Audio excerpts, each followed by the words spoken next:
Gave up my career to nurse my mother-in-law for 6 years. At the will reading, his family said I'd been working for an inheritance the whole time. At the reading of my mother-in-law's will, in a solicitor's office in Harrogate, my sister-in-law waited until the last page had been read and then turned to me and said gently, sadly, the way you'd speak to a child who'd been caught. Well, I suppose that answers it. 6 years, Claudia, 6 years of devotion, and Mummy didn't leave you a penny. She let that sit. Which does rather suggest she knew what you were, doesn't it? Mothers always know. 12 people in that room, my husband among them. Nobody said anything, not one person. Including him, and I sat there and understood that I had just spent 6 years of my life being set up. Let me back up. My name is Claudia Farah. I'm 49 years old. And for 6 years, I did the most difficult and most valuable thing I have ever done. And at the end of it, my husband's family produced a piece of paper and used it to tell everyone I'd been a con artist the entire time. The will was genuine. That's the thing you need to know from the start. Nobody forged anything. My mother-in-law's will was completely, legally, unarguably valid. That was the trap. That was the whole trap. And it took me 2 years and a district nurse's notebook to understand what had actually been done. Let me tell you who I was first, because by the end of this, everyone in Harrogate had forgotten. I was a translator. Portuguese, Spanish, French, into English. Legal and pharmaceutical, which is unglamorous and pays properly. I was freelance and I was good. And by the time I was 40, I had a client list I'd spent 18 years building, and I earned, this matters later, about £52,000 a year. I met Adam Whitlock when I was 33. And I married into a family that was not what I'd grown up with. The Whitlocks had a house. That's the shorthand. Kirkby Grange, 6 bedrooms, 11 acres outside Harrogate, in the family since 1911. There was money, not enormous money, but the kind of settled, unspoken, generational money where nobody discusses figures because everybody's always known. And there was Vivian. Let me be careful about Vivian, because I loved her, and by the end of this story that's going to seem strange, and I need it on the record. My mother-in-law was 71 when I married Adam. She was funny in a dry, filleting way. She'd been a magistrate for 20 years. She terrified her own children. Genuinely, all 3 of them were slightly frightened of her at 50, and she did not terrify me at all, and I think that's why she liked me, because I hadn't grown up under her. I could take her. When she said something cutting, I'd say something back, and she'd laugh, an actual laugh, a bark, and her children would look at me like I'd done a magic trick. She said to me once, about 4 years in, "You're the only one who doesn't flinch, Claudia." She said it like an insult. It was the nicest thing she ever said to anyone. She was diagnosed in 2015. Early Parkinson's with, and this is the phrase that ate 6 years of my life, cognitive features. It's a long road. That's what nobody tells you. It's not a cliff, it's a slope, and it goes down for years, and every single month there's slightly less of the person and slightly more of the work. The conversation happened at Kirkby Grange in the March. All 3 children, Adam and his brother Rupert and his sister Philippa. And the shape of that conversation was determined in the first 90 seconds, and I didn't notice. Rupert said he'd help with the financial side. Rupert lives in London and is something in insurance. Philippa said she'd coordinate. Philippa lives 4 miles from Kirkby Grange and has never coordinated anything in her life. Adam said he'd do whatever was needed. And then there was a silence, and everybody looked at me, not because I'd offered. Because I was the one who worked from home. That's it. That's how a woman's career ends, not with a decision, but with a silence in which the freelancer is the obvious solution. Philippa has a job in a school. Rupert has a career. Adam has a career. Claudia has a laptop, and laptops can go anywhere. I said yes. I want to be completely honest. I said yes willingly, and I said yes because I loved Vivian, and I said yes because I could see it needed doing, and I was the one who could do it. I have never once been able to say I was tricked into it. Nobody tricked me. I walked in. So let me tell you what 6 years of it actually is, because at the will reading it took Philippa 9 words to erase all of it, and I'm going to take a bit longer. Year 1 is manable, and it destroys your work anyway. It's 3 appointments a week, 40 minutes each way. It's the pharmacy. It's a woman who's frightened and won't say so, and who needs someone to sit with her, and who will not sit with her own daughter because she can't bear Philippa seeing her frightened. I turned down 2 contracts in year 1. My income halved. Year 2 is when I stopped working. Not a decision, an accumulation. I had a Portuguese pharmaceutical client I'd had for 11 years, and I missed a deadline, and then I missed another one, and I lost them. And when I lost them, I sat in my car outside Kirkby Grange and cried for about 20 minutes, and then went inside and made Vivian lunch. I want to name something here, because it's the thing nobody names about care.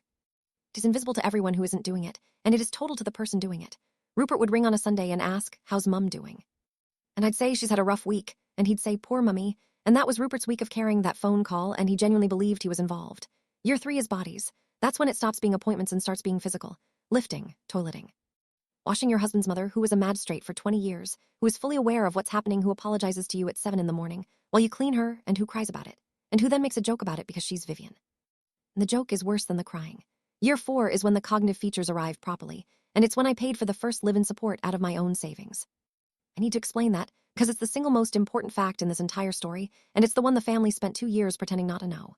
By year 4, the care needed more than me. And there was a family conversation about funding it, and Rupert, the financial side, did an analysis and concluded that Vivian's liquid assets needed to be preserved for the long term, and that we should manage in-house as long as possible. Vivian had over £400,000 in liquid assets and a 6-bedroom house on 11 acres. Rupert decided it should be preserved, so I paid. Out of my savings, the savings of an 18-year translation career, which is the only money I have ever had. £22,000 in year 4, £31,000 in year 5, and in the last year when it was constant, £41,000, £94,000, my money, into the care of a woman with £400,000 sitting in an account being preserved. Nobody asked me to. Nobody thanked me. Nobody stopped me either. And here's the part I need you to hear. I never sent a bill. I never asked. I didn't keep a ledger. I didn't take a single note. Because it never once occurred to me that anybody would ever ask me to prove it. Year 6 is the one I don't talk about. She died in the March at home, in her own bed, in a room I'd repainted in year 2 because she said the color was a hospital color and I'm not dead yet. I was holding her hand. Adam was at work. He got there 50 minutes after. Let me give you 4 days out of 6 years, because 6 years is a number and days are a life. A Tuesday in year 2. Vivian has an appointment at 9:40 in Leeds and she cannot get her tights on. That's it, that's the whole obstacle, and it takes 25 minutes, and she will not let me help until minute 19 because she's a woman who ran a courtroom. And at minute 19 she says, "Oh, for God's sake, Claudia, do it." And I kneel on the floor of her bedroom and put my mother-in-law's tights on, and she puts her hand on the top of my head, just rests it there, like a blessing, like something a priest does, and says, "Well, this is the most undignified thing that has ever happened to either of us." And I say, "Speak for yourself, I'm having a lovely time." And she barks, that laugh, and then she says quietly to the ceiling, "Thank God it's you. Thank God it's you." Year 2, a night in year 3, 3 in the morning. She's fallen, she's not hurt, but she's on the floor between the bed and the wardrobe, and she's 80 pounds of frightened 78-year-old, and she cannot get up, and neither can I get her up alone. So I don't. I get a pillow, and I lie down on the carpet next to her, and we stay there until 5:30 when she's strong enough, and we talk about nothing, and at one point she says, "You should ring Adam."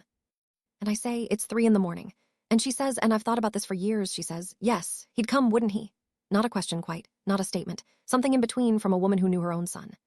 I said, "Of course he would." And she said, and we lay on the floor for 2 more hours. A Sunday in year 4, Rupert visits, 50 minutes. He brings a plant. And he sits with his mother and does the thing that all 3 of them did, which is talk to her slightly too loudly and slightly too slowly about nothing. And she endures it, and he leaves. And in the hall, putting his coat on, Rupert says to me, "She's looking well. You're doing a marvelous job, Claudia. We're all so grateful." And I say, because I'd rehearsed it in the car for 2 weeks, I say, "Rupert, I paid £9,000 for the night cover this quarter. I need to talk to you about the funding." And Rupert Whitlock, who is something in insurance, puts on his coat and says, "Absolutely, let's find a time." And then he says, "Honestly though, an agency at this stage, she's so much better with you. She's so much better with you." He drove back to London. We never found a time. That was year 4, and I paid £22,000. And a morning in year 5, which is the one I'd take back if I could take one. She's bad. It's a bad morning. And she looks at me while I'm cleaning her, and she is entirely, horribly present. That's the cruelty of it. The cognitive features come and go, and on the good days she knows exactly what's happening, and she says, "Claudia, what are you getting out of this?" And I laugh because I think it's a joke, and she doesn't laugh. She says it again. "No, genuinely, what are you getting?" And I said something stupid. I said, "The pleasure of your company." And she looked at me for a long moment and said, And then she said, "You should get something." I thought she was being kind. I thought, God help me, I thought it was a nice moment. I've turned that morning over about 4,000 times since. "You should get something." I have never worked out whether she meant it as a promise or an observation or a warning. And I never will. And that's what nobody tells you about caring for someone with cognitive features for 6 years. At the end, you don't have a person. You have 1,000 ambiguous moments and no one to ask. That's the 6 years. That's what Philippa erased with 9 words in a solicitor's office in Harrogate. "Mummy didn't leave you a penny." I have to tell you about my husband now because he's the wound, and because people always want him to be a villain, and he isn't. He's worse than a villain. He's nice. Adam is kind. He is genuinely, sincerely kind. He's also a man who was raised in a house where his mother terrified him and his sister ran the weather, and he has spent 53 years developing one skill, which is not being in the room where the conflict is. For 6 years, Adam was grateful. He told me constantly, he'd say, "I don't know what we'd do without you." He'd say, "You're better with her than any of us." He'd bring me flowers, actual flowers, like a man visiting a hospital in the house where his mother lived and I worked. And I'd say things like, "Adam, Rupert's decided we're not touching your mother's money, and I've paid £9,000 this quarter." And Adam would say, and this is the sentence, this is my whole marriage in 7 words, Adam would say, "I'll talk to him." It's not worth a row. He never talked to him, and it was never worth a row, for 6 years. Vivian died on the 14th of March. The will was read on the 2nd of April, 19 days. I want you to hold that number because it becomes important. Solicitor's office in Harrogate. A man called Mr. Headley. 12 of us in a room designed for 8. And the will was straightforward, and it was recent, and it was dated the 9th of November, 4 months before she died. It left Kirky Grange to be sold and split 3 ways between Rupert, Philippa, and Adam. It left the liquid assets, £411,000, split 3 ways between Rupert, Philippa, and Adam. It left me nothing, not a nominal sum, not a piece of jewelry. Not a line. My name did not appear in my mother-in-law's will in any form. And Mr. Headley read the last page, and there was a silence, and then Philippa turned to me and said, "Well, I suppose that answers it. 6 years, Claudia. 6 years of devotion, and Mummy didn't leave you a penny, which does rather suggest she knew what you were, doesn't it? Mothers always know. And nobody said anything. I looked at Adam, my husband, and Adam looked at the carpet. The story arrived fully formed within about a week, which is how I know it had been written in advance. The story was this: Claudia is Brazilian. I'm English, my father was Portuguese. But the story required foreign. Claudia married Adam and gave up her career suspiciously fast. Claudia moved into the orbit of a wealthy elderly woman and made herself indispensable. Claudia isolated Vivian from her own children, and Claudia did 6 years of care as an investment. And the will was the proof. That was the elegance of it. The will proved the con, because how do you argue with it? A woman spends 6 years caring for someone and gets nothing. 2 explanations. Either she was a saint, or she was working for something and didn't get it. And the second one is so much more satisfying, and it comes with the delicious extra flavor that she failed, that the wise old magistrate saw right through her and cut her out with 4 months to spare. Philippa took that story around Harrogate like a woman delivering the post. I lost my life in about 5 weeks. Not dramatically. I stopped being invited. A woman I'd been friendly with for a decade at the church Vivian had gone to cross the road. My hairdresser was awkward. That's the one I remember. My hairdresser of 9 years couldn't look at me. And the specific thing they said, which I heard back from 3 different people, was 6 years and she didn't leave her a penny. That tells you everything, doesn't it? It does tell you everything. It just doesn't tell you what they thought. I did the obvious thing. I got a solicitor. Her name was Nasim Iqbal in Leeds, and she did contentious probate, and she was 38 and extremely good, and I liked her enormously. And I told her the story, and she said, right, 2 things. First, undue influence or lack of capacity. If Vivian was cognitively impaired in November and someone in that family walked her into a new will, we can challenge it. Second, a claim on the basis that you gave up your career and £94,000 on a reasonable expectation, and it would be unconscionable for the estate to keep the benefit of that. She was writing. The second one is strong. It's very strong. 6 years, quantifiable financial contribution, quantifiable career loss. Claudia, this is textbook. Let's get the file. And we got the file, and that's when it fell apart. Mr. Headley's file on the November will was immaculate. Vivian had come to his office, in person. On the 9th of November. She had come alone by taxi, which was documented, because Headley's secretary had booked the return. Nobody from the family was present. Nobody had contacted the firm on her behalf. And Headley, who was 71 himself and had acted for Vivian for 30 years and did not like the Whitlocks, I could tell, had done the thing a good solicitor does with an elderly client changing a will. He got a capacity assessment, a proper one. A geriatrician had assessed Vivian on the 4th of November, 5 days before, and had found her to have full testamentary capacity. She knew what she owned. She knew who her family were. She knew what she was doing. And in the attendance note, Headley's own contemporaneous note of the meeting, 3 pages, typed, there was a line. And Nasim read it out to me in her office, and I have never forgotten a word of it. The note said, client instructed that the estate be divided equally between her 3 children. When asked whether she wished to make provision for any other person, client stated that she did not. Client was asked specifically about her daughter-in-law, Mrs. Claudia Ferrer Whitlock, and stated, no, nothing for Claudia. Nothing for Claudia. In her own words, to her own solicitor. Alone, with a geriatrician's capacity assessment 5 days old. Nasim put the file down and said, Claudia, I'm sorry, this is unchallengeable. Capacity is documented. She was alone. She was asked about you specifically, and she said no. There's no undue influence. Nobody was in the room. There's no incapacity. There's an assessment. I said, but the 94,000. And Nasim said very carefully, do you have anything, any record? Any note, any text, anything where you said, I'm paying for this, and someone acknowledged it. Anything where anyone in that family promised you anything. And I sat in her office and went through 6 years in my head and found nothing. I never sent a bill. I never asked. I never took a note. I paid £94,000 out of my own account in 11 separate transfers to 2 care agencies, and I never once told anyone in writing that I was doing it, because I was doing it for Vivian, and you don't invoice someone you love. Nasim said, then we have a moral case and no legal one, and I won't take your money to lose. I want to tell you about the 8 months after that because I nearly didn't come out of them. The will said nothing for Claudia, in her own voice. Asked specifically, sound mind, alone, which meant, and this is what I believed for 8 months completely, it meant she'd known. Not about a con. There was no con. But it meant that Vivian, the only person in that family who ever really saw me. The woman who said you're the only one who doesn't flinch, had sat in a solicitor's office 4 months before she died, been asked about the woman who was washing her, and said no, nothing for Claudia. Do you understand what that did? Philippa's story was that I was a fraud. That was survival because it was false and I knew it was false. But the will didn't say I was a fraud. The will said Vivian didn't want me to have anything, and that's not a lie you can refute. That's a fact, and the only way to explain it was that 6 years of the deepest thing I've ever done had meant nothing at all to the person I'd done it for. I stopped sleeping. I stopped working. I tried to restart the translation business, at 48, with 6 years of nothing on my CV, and it was already grim, and after this I simply stopped. I put on 2 stone. There was a period around the November, the anniversary of that will, that I'm not going to describe in detail. My GP was involved.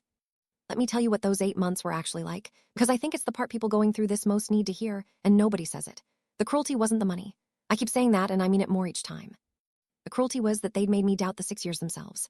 Because once the will said nothing for Claudia, I started going back through all of it, every moment I'd thought was real, and rereading it as a fool's errand. The night on the floor in year 3. The tights, the blessing, thank God it's you. And a voice in my head, Philippa's voice, would say, she was managing you. She was a magistrate. She read people for a living. She let you wash her, and thank God sued you, and the whole time she knew she'd leave you nothing. And you were too busy feeling love to notice you were being used. That's what they did. They didn't just take the inheritance. They reached back into the 6 years and poisoned them. They made the best thing I'd ever done into evidence of my own stupidity. I couldn't even keep the memories, because every memory now had Philippa's reading stapled to it. I stopped telling people I'd cared for her. That's how deep it went. If it came up, if someone said, didn't you look after your mother-in-law? I'd change the subject because I was ashamed of the 6 years I'd done the hardest, most loving thing of my life, and I'd been so thoroughly rewritten that I was embarrassed to admit I'd done it in case it heard the other version, the one where I was the Brazilian who worked a dying woman for an inheritance and didn't even get it. And the worst hour, I'll tell you the worst hour. It was the November, the anniversary, and I was going through a box I'd brought home from Kirkby Grange, and I found a card. From Vivian. From year 1, before the bad years when she could still write. And it said in her sharp, slanted hand, Claudia, thank you for the lifts and the patience and for not treating me like I'm already gone. You're a good girl. Don't let this family make you hard. V, don't let this family make you hard. And I sat on my floor, and I couldn't work out what it meant. Because I'd spent 8 months being told the will prove she thought I was a con artist. And here was a card, in her hand, calling me a good girl and warning me about her own family.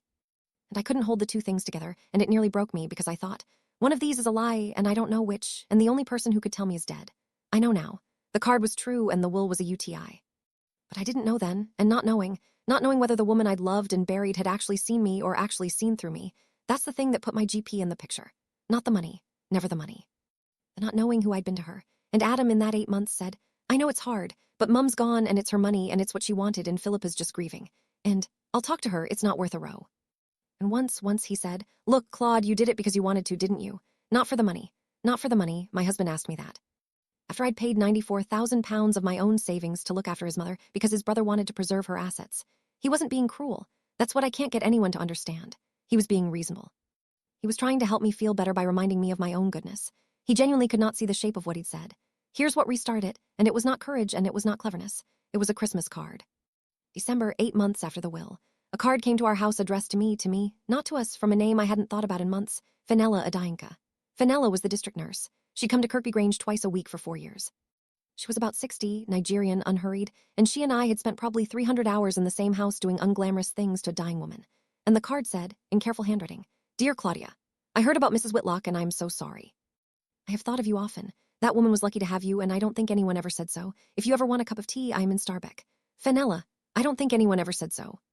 I sat on my stairs and cried for about 40 minutes over a Christmas card from a district nurse, and then I rang her. Not because I had a plan, because she was the only person in the world who'd seen the 6 years. Fenella's kitchen, 2 hours. And I told her, and she listened, and she got quieter and quieter. And when I got to the will, nothing for Claudia, in her own words, asked specifically, Fenella Dainka put down her cup and said, When? I said the 9th of November. And Fenella said, The 9th of November which year? And I said 2020. And Fenella went very still, and then she said, Claudia, Mrs. Whitlock had a urinary tract infection in November 2020. I treated it. She was floridly confused for about 3 weeks. I have it in my notes. Let me be extremely precise here because this is where it turns. Fenella wasn't guessing. District nurses keep records, clinical records, contemporaneous, in the patient's home file and in the trust system. And Fenella, who is careful in the way of a woman who has been doing a job properly for 35 years, had recorded her visits to Vivian Whitlock twice a week for 4 years. She had a visit on the 3rd of November 2020, and a visit on the 6th, and a visit on the 10th. And in the note for the 6th of November, 3 days before my mother-in-law sat in a solicitor's office and said nothing for Claudia, Fenella had written that the patient was disoriented to time and place. Did not recognize the nurse she had seen twice a week for 4 years was distressed, and was Fenella's phrase, not orientated to person. Not orientated to person. On the 6th, she signed the will on the 9th. And on the 10th, Fenella noted that antibiotics had commenced and the patient remained confused. And here's what broke me open, sitting in a kitchen in Starbuck. Fenella said, She didn't know you that week, Claudia. Do you not remember? You rang the surgery. You were the one who called it in. And I remembered. I had forgotten. 6 years of that, you forget. There are so many bad weeks. But I remembered, sitting in Fenella's kitchen, there was a week in that November when Vivian didn't know me. And she called me by Philippa's name for 2 days. When she was frightened of me, at one point, in her own bedroom at 2 in the morning. And I sat on the floor outside her door and cried, and then rang the GP in the morning, and said I think it's another infection. And it was another infection, and it cleared up in about 10 days, and I never thought about it again because it was Tuesday. That was the week. The geriatrician's capacity assessment was the 4th of November, before Fenella's note of the 6th, before the infection was even identified. She was assessed as having capacity on the 4th, was documented as not orientated to person on the 6th, and signed a will on the 9th. I want to be careful because I'm not going to accuse anyone of something I can't prove, and the honest answer is that some of this I will never know. Here's what we established. Vivian did go to Headley's office alone, by taxi. That was all true, and it was always true. The taxi was booked from Kirkby Grange. Philippa was at Kirkby Grange that morning. I know because I wasn't. I was at a hospital appointment with my own father, which is documented, which is the 1 week in 6 years I took 2 days off. Philippa had been at the house since the 5th. Vivian did not drive. Vivian could not use a telephone reliably by 2020.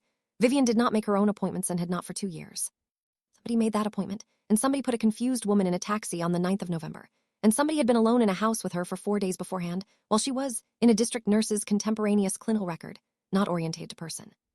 Nassim said, "We can't prove what was said in that house, we'll never prove it." And then she said, "We don't have to. Because here's the thing about the capacity assessment. It was 5 days old and it was superseded. Geriatrician's assessment on the 4th says nothing about a woman's capacity on the 9th if there is a clinical record from the 6th documenting acute confusion from an active infection. That's not an opinion. That's medicine.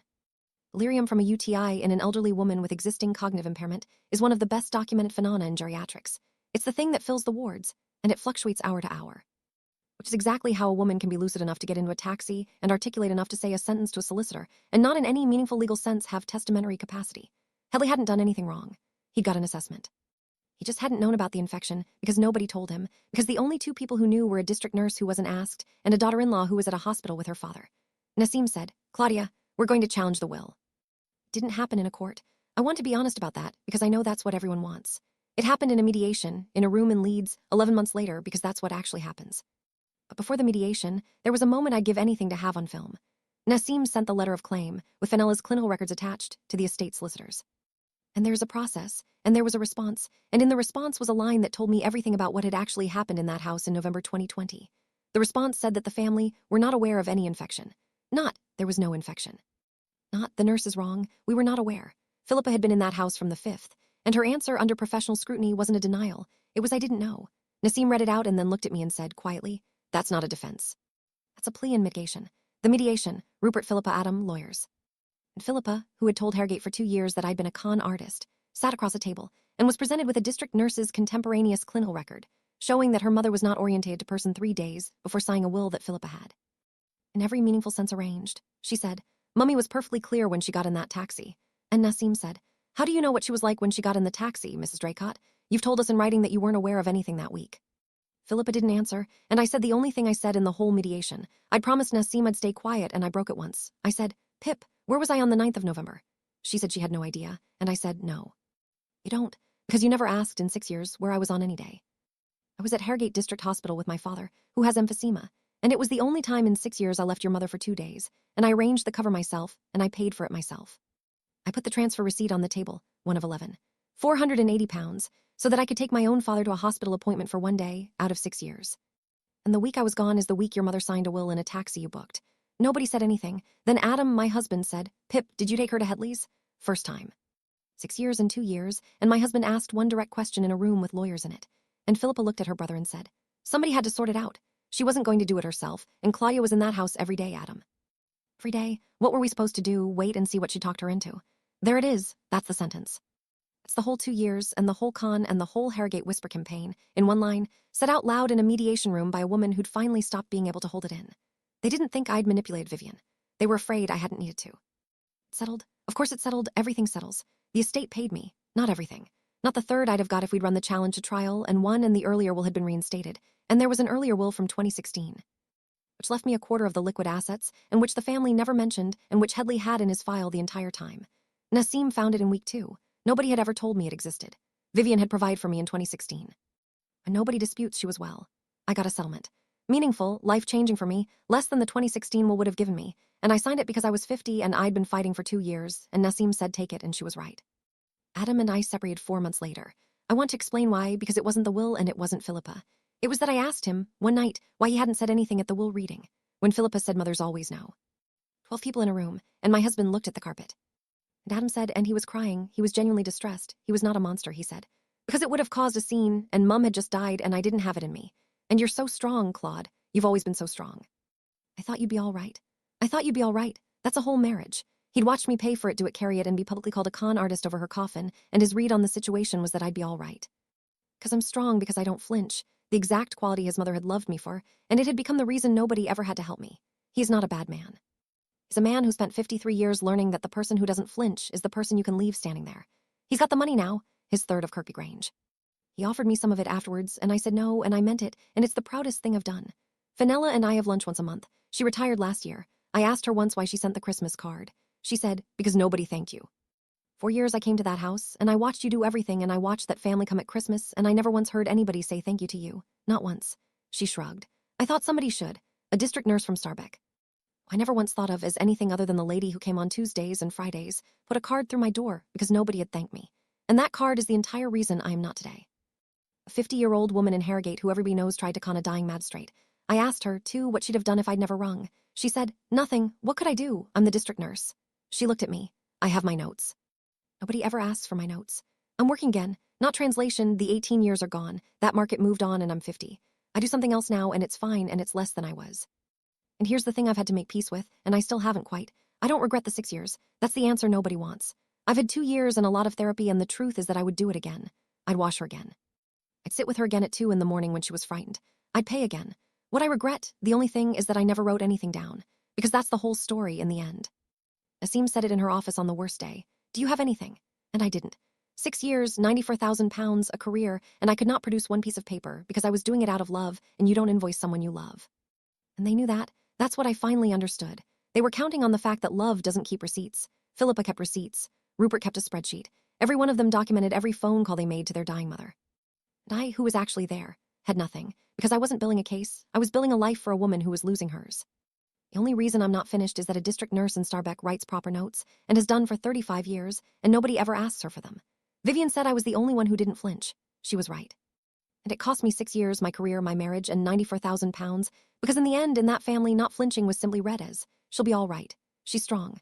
Leave her standing there. I'm still standing here.